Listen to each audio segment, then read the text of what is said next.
Precificação. Para começar, a precificação não é um dado absoluto, como, por exemplo, um valor na tabela de preços. Em contrário, o nome seria preço e não um processo chamado precificação. A precificação envolve muitas variáveis,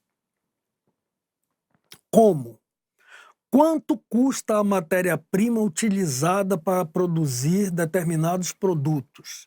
De que forma a mesma é comprada? Eu me refiro aos prazos.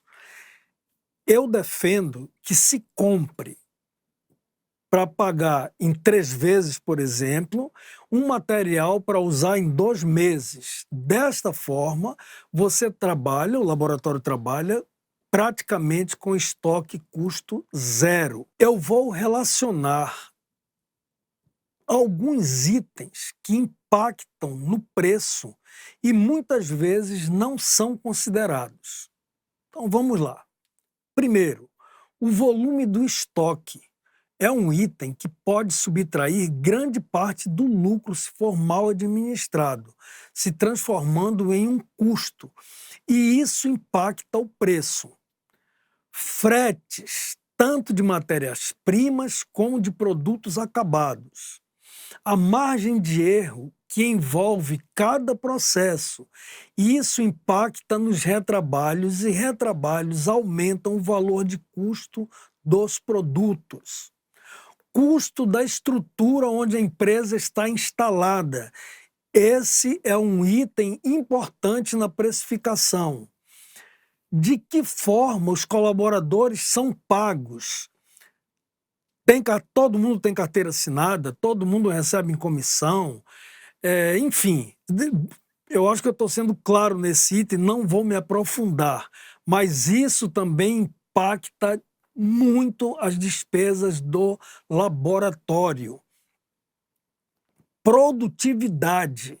A produtividade é o fator de maior contribuição para se ter lucro maior ou menor e dificilmente gestores, incluindo os de laboratórios de prótese, focam nesse item, produtividade incluída na precificação. Outra coisa, a forma de como se administra os recebimentos e, no final, o preço. Como pode-se perceber, o preço que se cobra pelo que se vende é relativo em relação ao lucro, mas todos sabemos que o custo de matéria-prima versus mão de obra direta de qualquer produto que sai do laboratório de prótese, a diferença positiva do preço do que se compra pelo que se vende é muito generosa, a maior a favor do laboratório. Se falarmos em insumo, somente os produtos do digital, os fresados, custam em torno de 20% em relação ao que é cobrado. Os outros, os restantes, custam em torno de 8% em relação ao valor que é cobrado. Aí soma-se a mão de obra direta, que varia muito de laboratório para laboratório. Mas, em média, o custo de mão de obra direto é em torno de 10 a 15% do valor final do produto vendido. Na plataforma de documentos, temos uma planilha para ser baixada que calcula em detalhes o custo de todos os setores versus produtos, levando em consideração os dados de cada laboratório submetido ao cálculo. Inclusive, é a única planilha que calcula custos, levando em consideração a produtividade. Comissões. Estas têm impacto direto na precificação. Uma observação que eu vou fazer agora. Uma forma equivocada de se pagar comissões é quando estas são feitas com o valor indexado ao percentual do produto vendido e não um valor fixo por trabalho.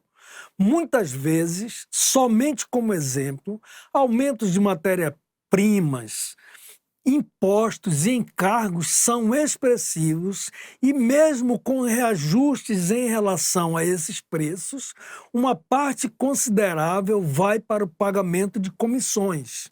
Existem casos em laboratórios que colaboradores recebem bem mais que os sócios proprietários por causa dessas formas distorcidas e míopes de dosar quanto o colaborador deve ganhar. Isso parece brincadeira, mas não é.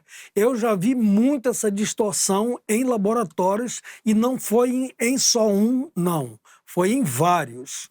O correto, como eu falei anteriormente, é que as comissões ou gratificações sejam pagas em valores versus trabalhos e não percentuais em relação aos trabalhos vendidos.